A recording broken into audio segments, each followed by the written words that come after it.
To get your offer in front of the right people, there's a couple of things that will have happened for these people to get onto your list or into your community. So there would have been some reason for them to join your email list or some reason to join your community. So you know what that reason is in the first place.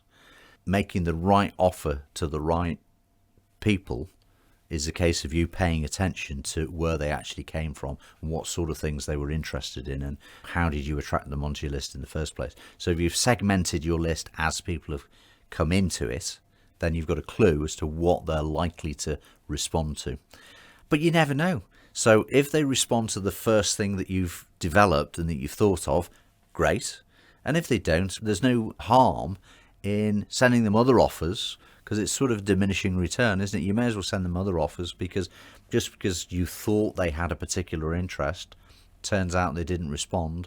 But they also have other problems and issues that they're looking for solutions for. So it might be that they respond to a different offer. You just have to continually keep putting offers in front of people.